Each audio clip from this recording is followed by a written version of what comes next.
Welcome to our channel. నేను Yagnamurthy. Hyper ఆది మరోసారి వార్తల్లో వ్యక్తిగా మారాడు. రీసెంట్గా జరిగిన కమిటీ కుర్రోళ్ళు సినిమా ప్రీ రిలీజ్ ఈవెంట్లో అతను చేసినటువంటి వ్యాఖ్యలు ఇప్పుడు చర్చనీయాంశమయ్యాయి. సోషల్ మీడియాలో వైరల్గా మారాయి. ఎప్పుడు కెమెరా ముందుకు వచ్చినా తనదైన స్పాంటేనియస్ పంచలతోటి ఆహుతుల్ని అలరించడం ఆదికి ఒక అలవాటుగా మారిందని మనకు తెలుసు. అది జబర్దస్త్ ప్రోగ్రాంలో చేసిన స్కిట్ అయినా, లేదా ఎలక్షన్ క్యాంపెయిన్ అయినా, లేదా ఏ ఆడియో ఫంక్షన్ కానివ్వండి, లేదా ఏ ప్రెస్ మీట్ కానివ్వండి, ఆది తనదైన టైమింగ్ తోటి వేసే పంచులు ఎంతో హిలేరియస్గా నవ్విస్తూ ఉంటాయి. అదే కోవలో ప్రస్తుతం అతను కమిటీ కుర్రోళ్ళు ప్రీ రిలీజ్ ఈవెంట్లో చేసినటువంటి వ్యాఖ్యల గురించి మనం ఒక స్క్రీన్ ప్రజెంటేషన్ ఇప్పుడు ఇద్దాం. హైపర్ వార్నింగ్ ఏంటి? హైపర్ ఆదికి ఎవరు వార్నింగ్ ఇచ్చారు, ఎందుకు ఇచ్చారు? జగన్ పార్టీపై హైపర్ ఆది సెటైర్లు వేశాడు.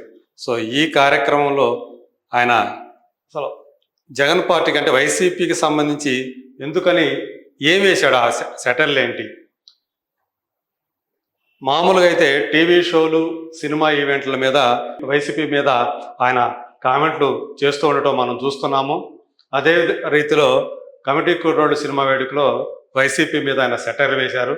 11 మంది కొత్త నటులతోటి ఈ సినిమా తీశారంటూ ఆయన వ్యాఖ్యానించాడు. ఇక్కడ 11 అంటే మనకు తెలుసు, 2024 ఆంధ్రప్రదేశ్ అసెంబ్లీ ఎన్నికల్లో వైసీపీ 11 సీట్లు మాత్రమే గెలుచుకున్న విషయం మనకు అందరికీ తెలుసు. 175 సీట్లలో పోటీ చేసి ఆ టైంలో జనసేన తరపున ఎన్నికల ప్రచారం నిర్వహించాడు హైపర్ ఆది. అలాగే పిఠాపురంలో ఎక్కడైతే పవన్ కళ్యాణ్ జనసేన అధినేత పోటీ చేశాడు ఎమ్మెల్యేగా, అక్కడ ఆయన ప్రచారం నిర్వహించి వైసీపీ మీద చాలా హిలేరియస్గా ఆయన టైమ్లీ పంచులు వేయటం మనందరికీ తెలుసు. ఆ టైంలోనే వైసీపీ వాళ్ళలాగా తాము పొలిటికల్ కమెడియన్స్ కాదని చెప్పేసి కూడా వ్యాఖ్యలు చేసి వారి ఆగ్రహానికి గురయ్యాడు. అలాగే ఇప్పుడు ఈ సందర్భంగా సోషల్ మీడియాలో హైపర్ ఆదిని ఉద్దేశించి వైసీపీకి సంబంధించిన వైసీపీ పార్టీ సానుభూతి పరులు కానివ్వండి, లేదా ఆ పార్టీకి సంబంధించిన వాళ్ళు జగన్ అభిమానులు కానివ్వండి, ఆదికి ఒక వార్నింగ్ ఇస్తున్నారు. మీ జబర్దస్త్లో మీ గురువు వేణుకి గతంలో ఏదైతే గతి పట్టిందో అలాంటి గతి పడుతుందని చెప్పేసి వార్నింగ్ ఇచ్చారు. అప్పట్లో జబర్దస్త్ స్కిట్లో తమను అవమానించారని చెప్పేసి కొంతమంది గౌడ కులానికి సంబంధించిన వాళ్ళు ఫిలిం ఛాంబర్ వద్ద, అంటే ఫిలిం నగర్లో ఉన్నటువంటి ఫిలిం ఛాంబర్ వద్ద వేణు మీద దాడి చేసి ఆయన్ని కొట్టడం జరిగింది. దాని మీద ఆ రోజుల్లో కేసులు కూడా వేసుకున్నారు, ఒకరి మీద ఒకరు. అయితే ఇప్పుడు వేణు తన తీరు మార్చుకొని ఏకంగా బెస్ట్ డైరెక్టర్ అయ్యాడని చెప్పేసి బలగం సినిమా ద్వారా కూడా బెస్ట్ డైరెక్టర్ అయ్యాడని చెప్పేసి వాళ్ళు ఈ సందర్భంగా ప్రస్తావించారు సోషల్ మీడియాలో. అలాగే తన తీరు గనక మార్చుకోకపోతే హైపర్ ఆదికి తప్పు తెలుసుకునేలా చేస్తామని చెప్పి కూడా హెచ్చరించారు. ఇలా హైపర్ ఆది ఆయన ఏవైతే వ్యాఖ్యలు చేశాడో అందులో నిజానికి ఆ సినిమాని ప్రొడ్యూస్ చేసింది నిహారిక, నాగబాబు గారి కుమార్తె.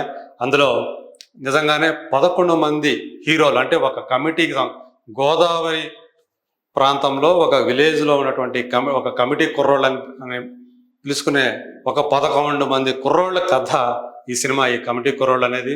ఈ వారమే అది అంటే 9వ తేదీ శుక్రవారం ఈ సినిమా మన ముందుకు వస్తూ ఉంది.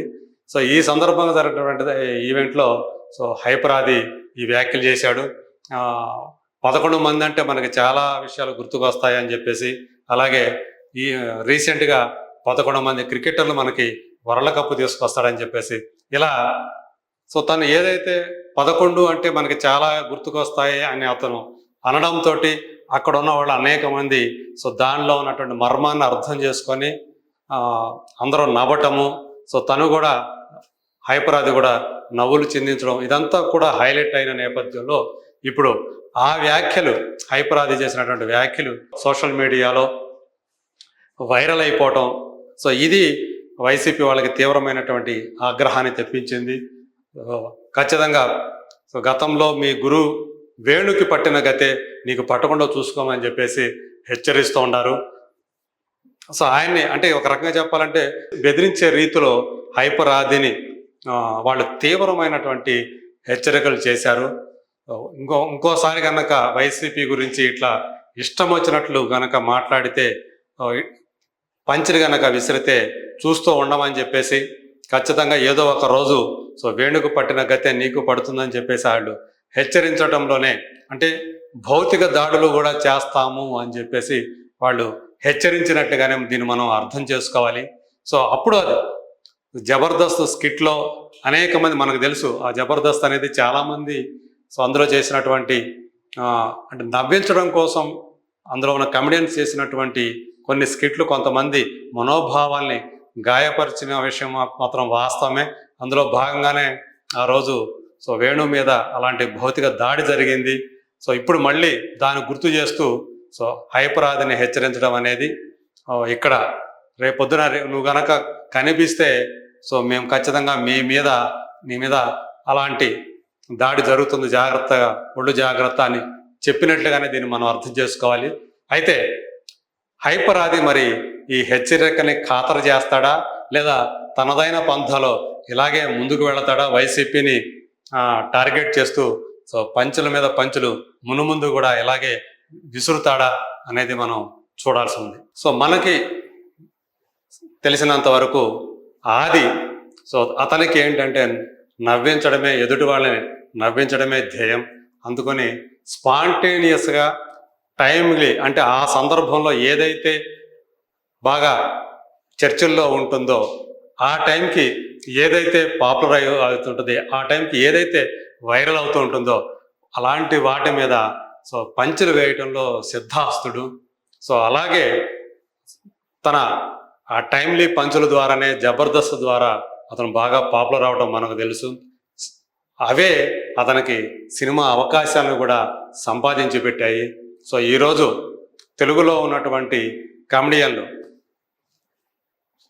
అందులో ఉన్నటువంటి పాపులర్ కమెడియన్లో తను కూడా ఒకటిగా మారాడు.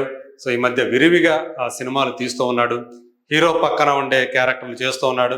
హీరో పక్కన సహాయకుడిగానో అనుచరుడిగానో ఉంటూ నవ్వులు పోయిస్తున్నాడు. సో ఈ క్రమంలో సో ఆది అతనికి వచ్చినటువంటి పాపులారిటీ ఎలాంటిదో సో రీసెంట్గా జరిగినటువంటి ఏపీ ఎన్నికల ప్రచారాల్లో మనం చూసాము. సో అతని ప్రసంగాలకి సో అమితమైనటువంటి రెస్పాన్స్ జనం నుంచి వచ్చింది. సో జనసేన పార్టీ చెప్పాలంటే అతను ఒక స్టార్ కాంపెయినర్ లాగా అతను పేరు తెచ్చుకున్నాడని చెప్పేసి మనం నిస్సందేహంగా చెప్పవచ్చు. సో ఇది ఈరోజు సో అందు గురించే ఎక్కడికి వెళ్ళినా, ఏ ఈవెంట్కి వెళ్ళినా ఆది గనక మాట్లాడితే ఖచ్చితంగా అతని మాటలు, అతని పంచులు హైలైట్ అవటం ఖాయం.